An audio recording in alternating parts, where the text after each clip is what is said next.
Good morning. নমস্কার, আমি Mampi. Homemaker মাম্পির আরও একটি নতুন ব্লগে আপনাদের সবাইকে স্বাগত জানাই। আশা রাখছি আপনারা সবাই খুব ভালো আছেন, আমরাও বেশ ভালো আছি। তো আবারও চলে এসেছি নতুন একটা ভিডিও নিয়ে। আশা রাখছি ভিডিওটি আপনাদের খুব ভালো লাগবে।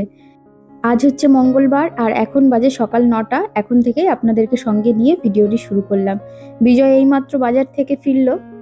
ওদিকে বাজার থেকে ফিরে সবজিগুলো সব নিচে রেখে দিয়েছে আর আমি এই যে ভাতও বসিয়ে দিয়েছি। পাশের ওভেনে আমি একেবারে চাটাও বসিয়ে দিয়েছি। সকাল থেকে এখনো চা খাওয়া হয়নি। সকালবেলায় আজকে ঘুম থেকে উঠতে বেশ লেট হয়ে গেছে। বিজয় উঠে ফ্রেশ হয়েই চলে গিয়েছিল বাজারে আর আমি উঠে ফ্রেশ হয়ে চেঞ্জ করে ঘর দুয়ার সব বিছানা টিছানা গুছিয়ে তারপরে এই যে রান্নায় চলে এসেছি। একদিকে ভাতটা চাপিয়ে দিয়েছি আর একদিকে দুজনার জন্য ২ কাপ চাও করে নিচ্ছি। আসলে সকালবেলায় এত তাড়াহুড়ো কেন? কারণ বাবুর স্কুল রয়েছে। যদিও গতকাল রাত্রেই বাবু বলে রেখেছিল যে মা আজকে স্কুলে যাব। তো সেই মতোই ভেবেছিলাম সকালে তাড়াতাড়ি ঘুম থেকে উঠে যথারীতি টিফিন করতে হবে, খাবার করতে হবে। তবে গতকাল রাত্রে আমাদের এখানে কারেন্ট চলে গেছিল, যে কারণে ঘুমের একটু ডিস্টার্ব হয়েছে। আর আমার সহজে ঘুম ভেঙে গেলে না সহজে ঘুম আসতে চায় না। যাই হোক, সকালের দিকে একটু বেশ ঘুমিয়েই পড়েছিলাম। সেই কারণেই সকালে উঠতে বেশ লেট হয়ে গেছে। তো ঝটপট করে ঘরের কাজগুলো সেরে এই যে সোজা চলে এসেছি রান্নাঘরে। ওদিকে চা খেয়ে বাজারগুলো সব গুছিয়ে নিয়েছি আর এই যে এখন চলুন সব সবজিগুলো কেটে নিই। আজকে আলু পটল দিয়ে মাছের ঝোল করব। বিজয় বাজার থেকে কাতলা মাছ নিয়ে এসেছে। প্রথমে ভেবেছিলাম মাছ ভেজে ওকে ভাত দিয়ে দেবো, তারপরে দেখলাম হাতে একটু টাইম রয়েছে, সেই কারণে এমনিতেও তো আমাকে মাছের ঝোল রান্না করতেই হবে। সেই কারণেই ভাবলাম একেবারে মাছের ঝোলটা করে নিই। আর আজকে মাছের ঝোল করব আলু পটল দিয়ে, একদম হালকা পাতলা করে মাছের ঝোল করব। আর এই মাছের ঝোলটা আমাদের বাড়িতে সবাই এমনিতেও খুব ভালোবাসে আর খাওয়াও ভালো।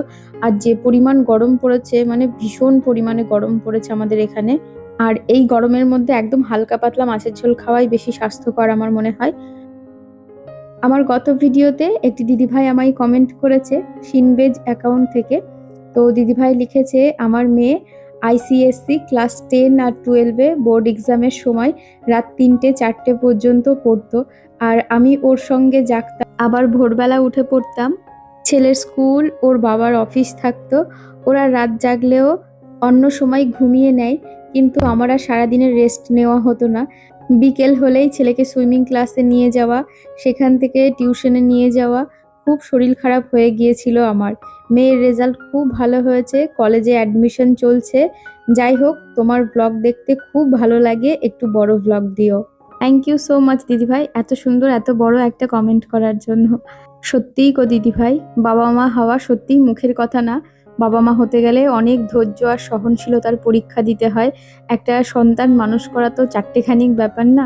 আর তুমি বলেছো বড় ভিডিও দিতে, অবশ্যই চেষ্টা করব। আর আমার অনেক ভালোবাসা নিয়েও, খুব ভালো থেকো, এইভাবেই পাশে থেকে যেও। আর তোমার সন্তানদের জন্য অনেক ভালোবাসা রইলো, শুভকামনা রইলো। আগামী দিন খুব ভালো কাটুক, এটাই প্রার্থনা করি। আর আমার গত ভিডিওতে তুলি বোন কমেন্ট করেছে, তোমার ভিডিও হলো আমার পজিটিভ দিক একটা। আজ আমার জন্মদিন দিদিভাই, ভালোবাসা রেখো আর ভালোবাসা দিও। Thank you so much dear. খুব ভালো থেকো, সুস্থ থেকো, ভগবানের কাছে এটাই প্রার্থনা করি। আর আমার তরফ থেকে অনেক অনেক ভালোবাসা নিও আর তোমার জন্মদিনের অনেক শুভেচ্ছা রইল। আর আমার গত ভিডিওতে আমার সিম্পল জীবন অ্যাকাউন্ট থেকে একটি বোন কমেন্ট করেছে, ভিডিওটা ভালো লাগলো, থ্যাংক ইউ ডিয়ার। আর আমার গত ভিডিওতে কিটি ডায়েরিজ অ্যাকাউন্ট থেকে একটি বোন কমেন্ট করেছে, ফার্স্ট কমেন্ট দিদি, থ্যাংক ইউ ডিয়ার। আর আমার গত ভিডিওতে জিনিয়া রয় দিদিভাই কমেন্ট করেছে, দারুণ মাটন, থ্যাংক ইউ দিদিভাই। আর আমার গত ভিডিওতে প্রিয়াঙ্কি বোস দিদিভাই কমেন্ট করেছে, এই মাংসটা যতটা খুশি হয়ে বাবু খাবে বলো ছাতুর শরবত আর ওটস অমনি আনন্দ করে খেতে হবে। আমার মেয়েরাও খেতে চায় না, কোনো ড্রাই ফ্রুট খেতে চায় না। ওরা শুধু ওই রকম মাছ মাংস কষা খুব আনন্দ করে খাবে। ফল দেখলেই মাথা গরম, তবুও আমি তোমার মতো জোর করে খাওয়াই। হ্যাঁ গো দিদিভাই, আমি তো ওকে সব সময়ের জন্যই বলি, শুধু মুখের টেস্টটা দেখলেই হবে না, স্বাস্থ্যটাও দেখতে হয়, সব কিছু মিলিয়ে মিশিয়েই খেতে হয়। তবুও খাওয়ার সময় ওই যে একটু তো বাদরামি করবেই। তাই আমি ভাবি আমরা সামনের ওপর থাকি, তাই নাই জোর করে খাওয়াই। কোনোদিন যদি বাইরে কোথাও থাকতে হয় পড়াশোনার ক্ষেত্রে বা কাজের ক্ষেত্রে, সেই সময় তো আর আমি হাতের কাছে নাও থাকতে পারি জোর করে খাওয়ানোর জন্য, তখন কি করবে? তখনই হয়তো এই খাবারগুলোর মর্মটা বুঝবে। যাই হোক, এদিকে কথা বলতে বলতে ভাত হয়ে গেছে আর এই যে মাছ ভেজে মাছের ঝোলটাও বসিয়ে দিয়েছি। এবার ঝোলটা ফুটে উঠলে মাছটা দিয়ে একটু ফুটিয়ে নামিয়ে নেব। এখন ওই 10টা মতো বাজতেই গেল। তবে আজকে সকালে যেহেতু উঠতে বেশ লেট হয়ে গেছিল আর এতটাই তাড়াহুড়ো ছিল, আর ওই সকালবেলায় বাজার নিয়ে আসলে সব বাজার টাজার গুছিয়ে মাছ টাছ ধুয়ে মশলা রেডি করে রান্না করতে বেশ সময় লাগে। অন্যদিকে তাল দিতে গেলে একেবারেই হয় না। আর আমার দুটো হাত অনবরত চলছে, মানে একটুও রেস্ট নেই। যাই হোক, সবকিছুর মধ্যে সকালবেলায় টিফিন করে দেওয়ার আর টাইম পাইনি। সেই কারণেই বাবুকে বলেছি স্কুলে ঢোকার সময় একটা কেক কিনে নিয়ে যেতে, তাহলেই হয়ে যাবে। এদিকে আমার মাছের ঝোল হয়ে গেছে, আর এই যে মাছের ঝোলের মধ্যে তেজপাতা দিয়েছিলাম, তো সেগুলোকেই তুলে ফেলে দিলাম। তো চলুন মাছের ঝোলটা নামিয়ে নিই। আর এই মাছের ঝোলটা নিয়ে কি আর নতুন করে বলবো, প্রায়ই ভিডিওতে আপনাদের সঙ্গে শেয়ার করেই থাকি। আমাদের বাড়িতে এইভাবে আলু পটল দিয়ে পাতলা মাছের ঝোলটা খুব ভালো খায় সবাই, আর খেতেও অপূর্ব হয়। আর এই গরমের মধ্যে ভীষণ স্বাস্থ্যকরও এইভাবে মাছের ঝোল খাওয়া। যাই হোক, এদিকে বাবুর আর বিজয়ের ভাতটা বেড়ে দিয়েছি। মাছের ঝোল নামানোর আগ দিয়েই ভাতটা বেড়ে আমি টেবিলের ওপর রেখে দিয়ে ফ্যানটা চালিয়ে দিয়েছি, কারণ যেহেতু গরম ভাত গরম মাছের ঝোল খেতে সময় লাগবে। ওদিকে বাবু এইমাত্র স্নান করতে ঢুকলো। কখন থেকে বলছি স্নান করতে যা স্নান করতে যা, পড়তে বসেছিল, তো এইমাত্র স্নান করতে ঢুকলো। যেদিন আমার রান্না করতে দেরি হয় সেদিন তো একেবারে বকবক করা শুরু করে দেয়। আর আজকে ওর স্নান করে রেডি হওয়া হয়নি, এদিকে আমার রান্নাটা হয়ে গেছে। আর আমি যখন রান্না করতে ঢুকলাম আমাকে বলল, মা মাছ ভেজে আমাকে ভাত দিয়ে দিও, তাহলেই হয়ে যাবে। আমি বললাম আমার তো সময় রয়েছে, মাছের ঝোল ততক্ষণে হয়ে যাবে। বললো যদি না হয় তবু একটা মাছ ভেজে রেখো। তো সেই জন্য ওর জন্য একটা মাছ অলরেডি আমি ভেজেও রেখেছি। তো মাছ ভাজা দিয়েও খাবে, মাছের ঝোল যেহেতু হয়ে গেছে সেটাও দিয়ে দিয়েছি, একবারে খেয়ে নিক। তো ওদিকে প্রথমে বিজয় খেতে বসে পড়েছিল, আর ওই যে মহারাজ স্নান করে রেডি হয়ে এখন খেতে বসলো।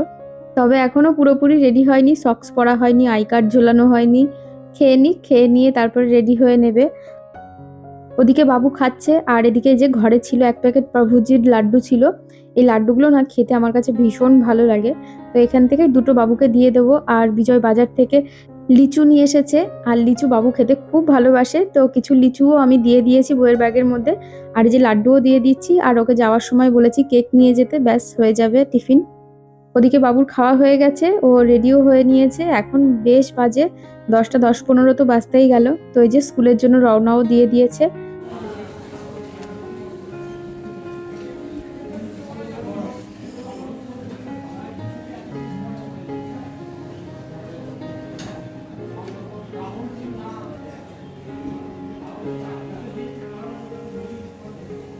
ওদিকে বাবু আর বিজয় বেরিয়ে গেছে। বাবা সকালবেলাকার একটা পার্ট আমার মিটলো, মেন পার্টটাই মিটলো বলতে পারেন। আমার এই সকালবেলাটা এত চাপ থাকে, আমার মনে হয় যে বাড়ির বাচ্চাদের স্কুল বা হাজবেন্ডদের অফিস থাকে, তো সবারই মনে হয় এই সকালবেলায় 10টা 11টা পর্যন্ত কাজের চাপটা খুব খুব থাকে। মানে ওই এক নিঃশ্বাসে সংসারের সমস্ত দিকে তাল দিতে হয়। যাই হোক, এবার ধীরে সুস্থে বাকি কাজগুলো করলেও হবে, তবে আমাকে রান্নাঘরের কাজটাকে তো সেই 11টার মধ্যে কমপ্লিট করতেই হবে। কাজে দিদি এসে ঘরটা মুছে দিয়ে যাবে। তো তার আগেই আমি এই যে রান্নাঘরটাকে খুব ভালো করে ডিশ লিকুইড দিয়ে ভালো করে ওভেনটাকে আগে মেজে নিয়েছি, তারপরে কাউন্টার টপটাকেও খুব ভালো করে পরিষ্কার করে নেব। তারপরে সিঙ্কের মধ্যে কিছু বাসন রয়েছে, তো সেগুলোকেই মেজে নিলেই ব্যাস, তাহলেই হয়ে যাবে। তারপরে কাজে দিদি এসে ঘরটা মুছে দিয়ে গেলে আমি স্নান করে একটু আলু উচ্ছে ভাজা করব ভাবছি, কারণ গত পরশু বিজয় উচ্ছে নিয়ে এসেছিল, আজ 2-3 দিন হয়ে গেল, তাই ভাবছি আজকে উচ্ছেগুলো রান্না করেই ফেলবো। আর আমার গত ভিডিওতে পূজা ঘোষ বোন কমেন্ট করেছে, সত্যি দিদি ভাই রান্না দেখেই বোঝা যাচ্ছে যে দারুণ হয়েছে, তোমাকে অনেক অনেক ভালোবাসা দিদি ভাই। Thank you so much dear, এত ভালোবাসা দেওয়ার জন্য। আমার অনেক ভালোবাসা নিয়েও, খুব ভালো থেকো আর এইভাবেই ভালোবাসা দিয়ে যেও। আর আমার গত ভিডিওতে সন্ধ্যা সিম্পল ব্লগ থেকে বোন কমেন্ট করেছে, খাসির মাংস রান্নাটা খুব সুন্দর হয়েছে। Thank you dear. আর আমার এর আগের ভিডিওতে রিয়া মিত্র বোন কমেন্ট করেছে, তুমি মাঝে মাঝে কোথায় হারিয়ে যাও বলো তো, এমন করো না। Thank you so much dear, এত ভালোবাসা দেওয়ার জন্য। আসলে এই কটা দিন না ভীষণ গরম পড়েছে, আর তার পাশাপাশি সত্যি কথা বলতে প্রত্যেক দিন ভিডিও দেওয়া এখন হয়ে উঠছে না।